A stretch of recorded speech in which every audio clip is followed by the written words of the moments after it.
Oke, halo semuanya. Dalam video kali ini, kelompok kami akan menjelaskan mengenai AES atau Advanced Encryption Standard untuk tugas dari MA 4151 kriptografi yang diampu oleh Ibu Prita. Sebelumnya, mari kita memperkenalkan diri dulu dari kelompok kami, yaitu yang pertama ada Yosefina. Hai, nama saya Sufina Jelita, NIM 101170118. Kemudian ada Farah. Halo, nama saya Farah Kotrulada, NIM 101171777. Dan saya Riwi dengan NIM 101171082. Next. Oke, dalam video kali ini kami akan presentasikan mengenai AES itu sendiri yang terbagi atas 4 poin. Yang pertama itu adalah definisi AES, di mana di sini kita akan membahas mengenai definisi dan istilah yang akan digunakan dalam proses AES itu sendiri. Yang kedua, kita akan membahas mengenai kegunaan AES, mengenai contoh-contoh implementasi AES dalam kehidupan sehari-hari. Yang ketiga, kita akan membahas algoritma dan juga alur proses AES, dan yang keempat kita akan membahas mengenai coding dari AES dan contoh-contoh yang akan nanti dilaksanakan. Oke, poin pertama yaitu mengenai definisi AES. Sebenarnya apa sih itu AES? Apa itu AES? Nah, AES atau yang bisa disebut juga sebagai Advanced Encryption Standard itu dikenal juga sebagai algoritma Rijndael. Itu adalah algoritma kriptografi yang dapat dibuatkan untuk mengamankan data. Nah, AES ini adalah suatu algoritma block chipper yang mempunyai sifat simetri dan menggunakan kunci simetri saat proses enkripsi atau dekripsi. Nah, AES ini memiliki 3 fakta menarik. Yang pertama itu adalah AES dianggap mampu menggantikan DES yang sudah ada sebelumnya, yang telah diakui juga oleh NIST atau National Institute Standard and Technology. Kedua, yaitu AES itu mengandung blok sepanjang 128 bit dengan 3 kemungkinan panjang kunci, yaitu 128 bit, 192 bit, dan 256 bit. Dan fakta yang ketiga itu, AES adalah suatu iterasi kunci, sehingga number of round NR itu akan bergantung dengan panjang kunci. Nah, ini adalah beberapa definisi dari dan istilah dalam AES itu sendiri. Yang akan mungkin di-highlight itu mengenai definisi dari state dan S-box. State itu secara generalnya itu merupakan suatu array atas bytes yang memiliki 4 baris dan NB kolom.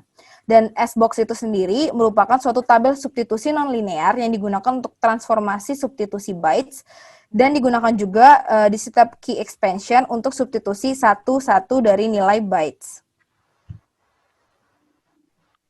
Next. Nah, AES itu dilakukan pada array 2 dimensi dari bytes yang disebut dengan state. Seperti yang tadi saya sudah sebutkan di awal. Jadi, karena kita di sini menggunakan array 2 dimensi dari bytes, tentunya unit dasar dalam memproses algoritma AES itu sendiri adalah byte, yang setiap bytes itu terdiri dari 8 bit. Nah, input ini akan disalin ke state yang kemudian akan dilakukan proses enkripsi atau dekripsi, dan hasilnya yaitu berupa array output. Nah, state ini terdiri dari 4 baris bytes yang memuat NB bytes, di mana NB itu adalah panjang blok dibagi 32. Dan setiap isi dari state ini itu bisa didefinisikan dengan indeks baris, yaitu R, dari 0 sampai 4, dan juga indeks kolom dari 0 sampai NB. Nah, di contoh ini kita akan menggunakan 128 blok sehingga dengan kunci 128 bytes, sehingga nanti dalam standarnya AES itu memiliki panjang 128 dan akibatnya itu NB-nya akan sama dengan 4 karena NB itu sama dengan 128 dibagi 32 yang hasilnya adalah 4. Seperti itu. Nah, secara garis besar tuh sebenarnya AES itu bagaimana sih cara bekerjanya? Yang pertama, kita diberikan plain text X, lalu kita menginisialisasikan state menjadi X dan lakukan operasi add round key, yaitu XOR dari round key dengan state. Yang kedua, kita akan melakukan putaran NR-1 pertama, yang kemudian akan dilakukan operasi subbytes, di mana subbytes itu adalah substitusi pada state menggunakan S-box, yang kemudian dilakukan permutasi shift rows pada state, dan juga dilakukan operasi mix column pada state, dan dilakukan juga add round key. Kita akan melakukan ini sebanyak NR-1 putaran. Dan pada step ketiga, pada putaran terakhir yang akan dilakukan itu adalah subbyte, shift rows, dan add round key. Dan yang step terakhir, kita akan mendefinisikan ciphertext Y menjadi state. Nah, spesifikasi algoritma AES itu sendiri bagaimana? Nah, di sini ditampilkan tabel key block round combination, di mana karena standar blok data dan key pada metode AES adalah 128 bit, namun panjang kuncinya dapat berbeda variansinya, maka kita dapat menghasilkan seperti yang pada tabel ini. Di mana jika panjang kuncinya bervariasi antara 128, 192, dan 256 bit, akan menghasilkan panjang kunci dan banyak round yang berbeda. Untuk AES 128 bit, kita akan memiliki panjang kunci 4 dan banyak round 10. Untuk AES 192 bit, kita akan memiliki panjang kunci 6 dan banyak round 12. Untuk panjang kunci 256 bit, kita akan memiliki NK sebanyak 8 dan banyak round akan sebanyak 14. Namun untuk setiap varian ini akan memiliki ukuran blok yang sama.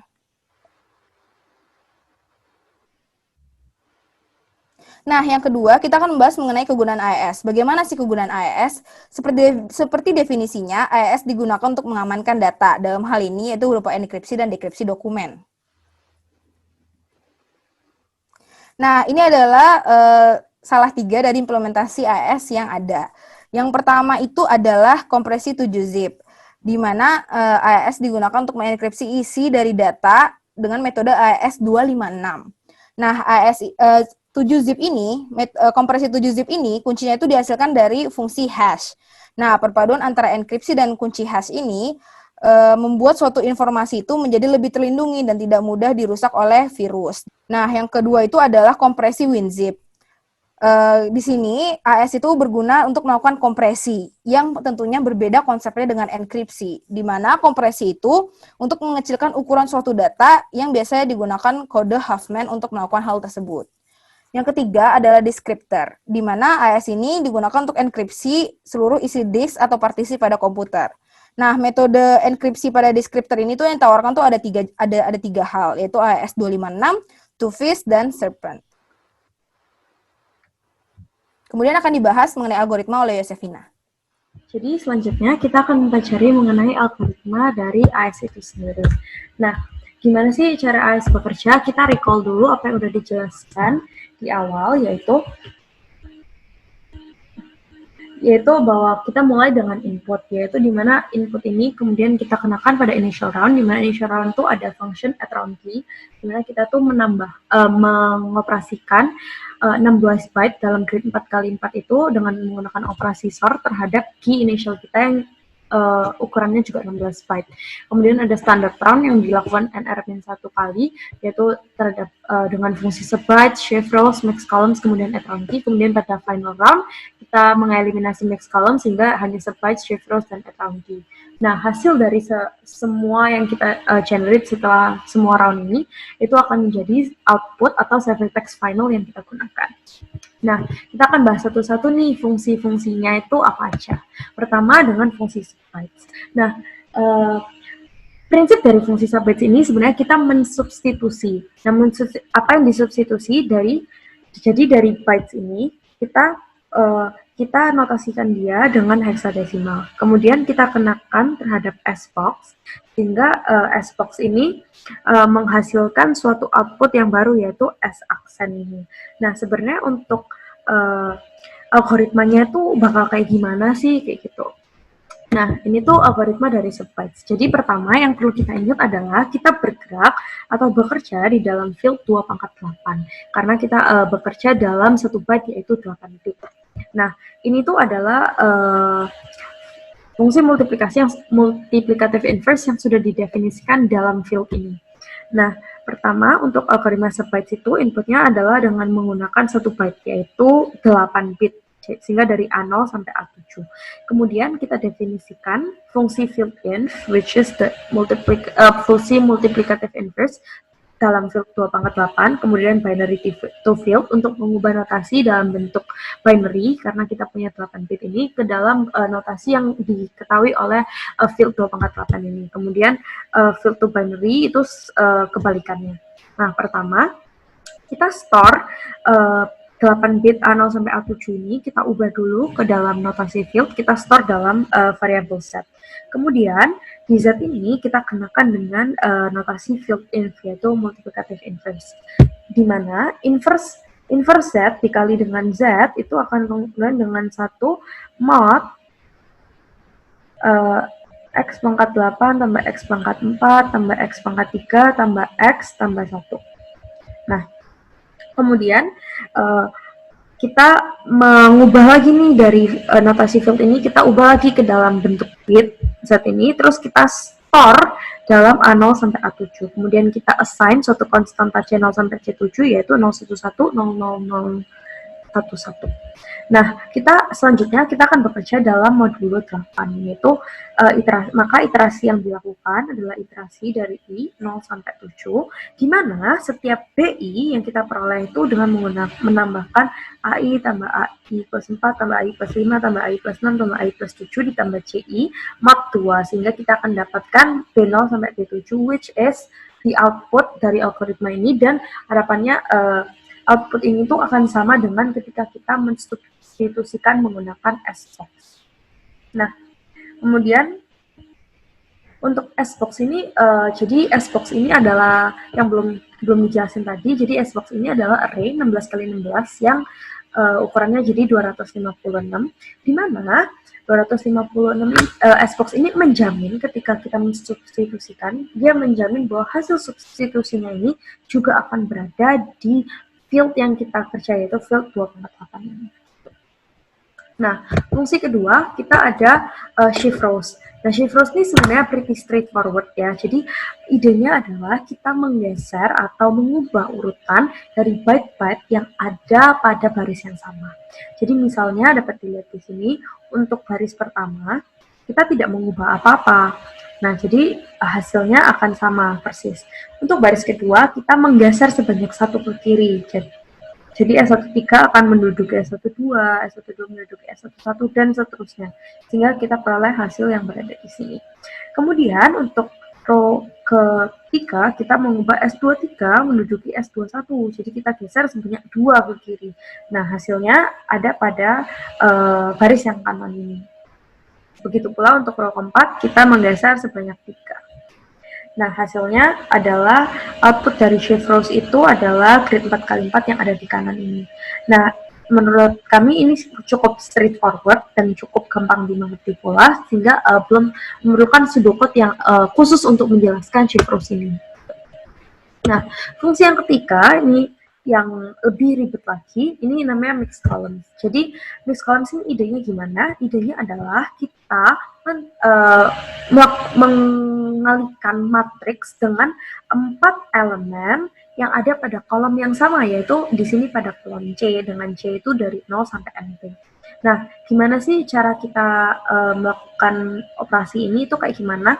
Itu sebenarnya sama kayak perkalian matriks biasa. Jadi 2 dikali S0C, 3 dikali S1C, ditambah 1 kali S2C, dan seterusnya untuk memperoleh S aksen 0C.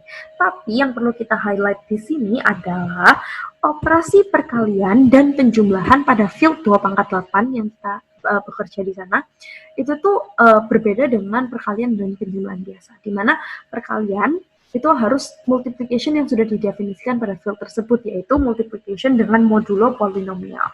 Kemudian untuk addition-nya itu kita menggunakan operasi XOR. Nah, gimana sih caranya? Kan caranya multiplikasinya adalah 0,2 itu kita asosiasikan dengan suatu polinomial, kemudian S0C juga kita asosiasikan dengan suatu polinomial. Kemudian kita kalikan dan kita modulokan dengan operasi ini. Kemudian kita sorkan dengan hasil 3 dikali S1C, dan begitu pula seterusnya untuk memperoleh 4 entry yang baru ini sebagai output dari mixed column. Nah, untuk lebih jelasnya kita akan jump to the algorithm.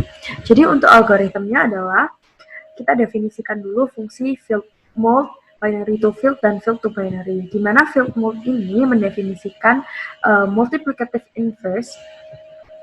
Field mode ini mendefinisikan multiplication yang ada pada field 2/8 ini. Jadi yang udah tadi polinom, yaitu modulo polinom yang tadi udah diterangkan di awal. Nah, binary to field sama seperti sebelumnya, dan field to binary juga.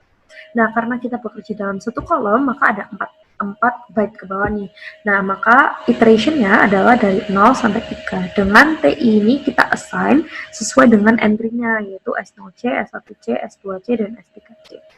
Nah, Untuk contoh, kita ambil dulu nih si U0. Kita lihat bahwa untuk kita mendapatkan U0, yaitu S aksen 0C, itu tuh kita mengalihkan 2 dikenakan multiplikasi dengan S0C. Nah, 2 ini kalau kita asosiasikan dengan polinomial, itu akan menjadi X. Nah, kemudian kita kenakan fungsi field mode terhadap X dan S0C, which is T0. Kemudian, kedua adalah multiplikasi 3 dengan S1C, yaitu X plus 1 jika diasosiasikan dengan polinomial dan T1 dikenakan field mode. Kemudian kita sorkan 1 dengan S2C, kemudian 1 dengan S3C. Kemudian kita sorkan semua, itu akan mengenerate S aksen 0C. Begitu pula untuk seterusnya sampai dengan U3 mengenerate S aksen 3C. Nah, kemudian kita store lah S1, SI, C itu adalah mengubah dari notasi field yang tadi disimpan dalam U0, U1, U2, U3 itu ke dalam binary S1, SI, C gitu. Itu ide dari mix column. Nah, ketika kita udah dapat hasil nih dari subbytes, dari shift rows, dari mix column, nah hasil itu kita kenakan dengan fungsi add round key, di mana sebenarnya jadi AS ini ketika kita punya satu fungsi, AS ini mengekspansi fungsinya menjadi sebanyak round-nya ditambah satu kunci asal. Nah, ketika kita udah dapat nih hasil dari 3 fungsi sebelumnya, kita operasikan dengan sort terhadap kunci yang sudah kita assign pada round yang sedang kita jalankan. Kemudian ketika operasi itu sudah dikenakan, hasilnya akan menjadi initial state untuk round selanjutnya. Nah, untuk pengassignan atau untuk expansion dari key ini sendiri, itu tuh akan dibahas secara algoritma oleh teman saya. Oke, jadi udah dijelaskan kan algoritma semuanya, tinggal gimana sih ekspansi kuncinya, karena kita hanya memberikan 16 bytes kunci dalam satu round, sedangkan algoritma AES ini ada 11 round atau NR 10 ditambah 1 di awal. Jadi kita perlu kunci lagi nih, tadi 16 buat 11, 16 kali 11, 176 bytes kunci yang kita harus ekspansi. Nah, di algoritma ekspansi key ini, kita menggunakan term baru yaitu word, atau satu word itu sama dengan 4 bytes. Artinya, kita ingin mencari 176 bytes sama dengan mencari dibagi 4, 44 word. Nah, gimana cara mengekspansi 44 word ini? Nah, yang pertama kita butuh fungsi root word dan subword. Root word ini apa? Rotasi word. Jadi satu word kan isinya ada 4 bytes, yaitu B0, B1, hingga B3. Ini dirotasikan siklis, digeser ke kiri, menjadi B1, B2, hingga B0. Subword ini sendiri merupakan substitusi S-box biasa, tapi pada word. Jadi masing-masing bytes pada word ini disubstitusi dengan menggunakan S-box. Nah, lanjut algoritmanya. Pertama kita assign 10 konstanta rcon. Nah, baru kita generate 44 word. Dari yang pertama, ada 4 word yang pertama, alias 4 kali 4 bytes sama dengan 16 bytes, ya udah kita assign saja dengan 16 bytes yang kita punya. Jadi kita sudah punya 4 word, baru selanjutnya kita akan generate word selanjutnya hingga 44. Algoritmanya adalah, jadi word yang pertama, word langkah sebelumnya diassign ke suatu variabel temporary. Nah, kemudian untuk word yang ini, kelipatan 4, kita assign algoritma sebagai berikut. Jadi dirotasikan terlebih dahulu temporarinya, kemudian disubstitusi word, nah baru kemudian di XOR-kan dengan konstanta rcon I per 4. Selanjutnya, untuk I yang bukan kelipatan 4, word tersebut akan di-assign dengan nilai 4 langkah sebelumnya ditambah dengan temporary, yaitu hasil 1 langkah sebelumnya, ataupun jika kelipatan 4 dilakukan algoritma sebelumnya tadi. Nah, selanjutnya, baru deh kita sudah mendapatkan 44 word untuk kita lakukan algoritma untuk 11 round key. Nah, tadi banyak teori, sekarang kita langsung implementasi programnya.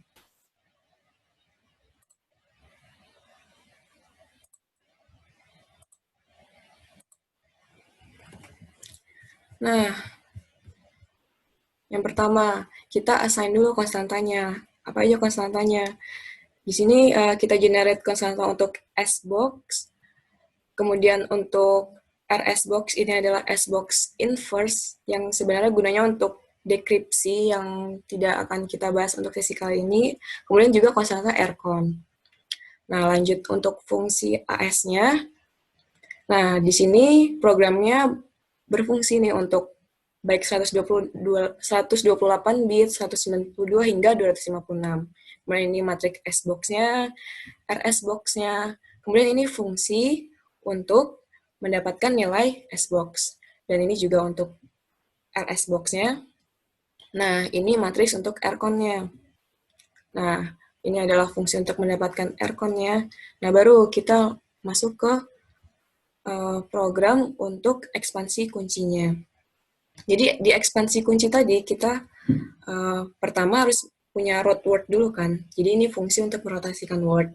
Kemudian fungsi core ini adalah bagian dari algoritma untuk ekspansi kunci pada word yang kelipatan 4. Yaitu di mana kita seperti yang telah dijelaskan rotasi, kemudian di substitusi S-box, dan di XOR-kan dengan rcon. Baru kita masuk ke fungsi ekspansi key-nya, di mana 4 word pertama di-assign dengan kunci yang kita punya, kemudian lanjut untuk kelipatan 4 maupun tidak kelipatan 4. Baru program ke add round key, kemudian create round key. Create round key ini hanya mengassign dari ekspansi round key untuk setiap round key. Jadi dari 176 bytes tadi ya dibagi 11 round key. Kemudian ini fungsi dari perkalian Galois atau field 2/8. Kemudian fungsi untuk mengassign substitusi subbytes. Kemudian fungsi untuk shift row. Kemudian fungsi untuk mix column. Dan baru masuk ke fungsi gimana sih urutan iceround-nya. Jadi yang pertama subbytes, kemudian shift row, mix column, dan add round key. Dan ini untuk jika ingin dekripsi AES inverse-nya. Kemudian baru kita fungsi utamanya nih. Jadi untuk awalnya kita hanya add round key, kemudian di standar round-nya kita akan mengassign 4 fungsi semuanya, dan untuk final round kita assign semuanya kecuali mix column. Kemudian ini fungsi AES inverse jika ingin dekripsi. Nah, baru kita masuk ke fungsi enkripsinya, di mana bisa berlaku untuk 128 bit hingga 256 bit. Nah, untuk fungsi kelas mode of operation ini gunanya jika teks asal yang kita masukkan lebih dari yang match dengan banyaknya kunci. Yaitu banyaknya kunci misalnya untuk 128 bit yaitu 16 bytes, seharusnya teks asal hanya 16 bytes. Tapi jika lebih, kita bisa handle dengan class mode of operation ini. Yaitu bisa ada 3 jenis, yaitu OFB, CFB, dan CBC. Tapi kita tidak bahas pada sesi kali ini. Baru selanjutnya langsung aja kita mainkan. Kita run dulu. Oke. Nah ini, dia bilang, hai, sok pilih mau main apa keluar. Main dulu lah ya. Enter.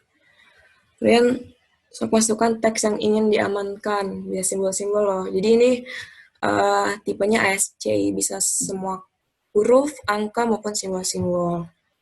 Apa nih? Apa ya katanya? Mau simbol enter. Nah, masukkan kuncinya. Kita mau kunci angka 255 char 1 sampai 200. 1 sampai 255 atau heksadesimal. Desimal dulu kali ya. Oke. Nah, masukkan kunci yang dipisahkan dengan koma. Karena kuncinya 16, banyak kita copy aja kali ya.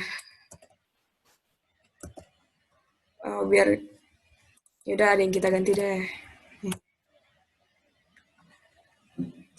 Ini dia kata sandi kamu dalam desimal. Nah, ini kata sandinya. Ada dalam desimal, 1 sampai 2,5, atau dalam hex, atau kita ubah lagi ke kata. Itu tanda tanya, ini garis. Nah, ada tanda tanya kotak ini biasanya karena ASCII ini nggak hanya huruf dan angka, bisa bahkan nul atau delete atau banyak lah yang susah untuk ditampilkan, maka untuk lebih detailnya, tanda tanya ini sebenarnya hex 90, 83, 86, dan seterusnya. Nah, dia nanya lagi nih, mau main lagi apa keluar? Coba kita main yang untuk kunci satunya lagi ya. Apa ini? Coba. Bentar. Kuncinya yang hex juga ya. Nah, hexnya itu bisa penulisannya pakai awalnya 0x ataupun yang biasa aja. Ini coba kita ganti satu dia apa 13. Nah, langsung deh, ini dia kata sandi kamu dalam desimal 144, 36, kemudian dalam hex, kemudian artinya ini gaul, ada spasinya juga tuh. Untuk lebih jelasnya ini. Main lagi, udah dulu ya. Keluar. Oke. Selesai. Nah, kira-kira begitu presentasi dari kelompok kami. Terima kasih. Have a nice day. Have a healthy day.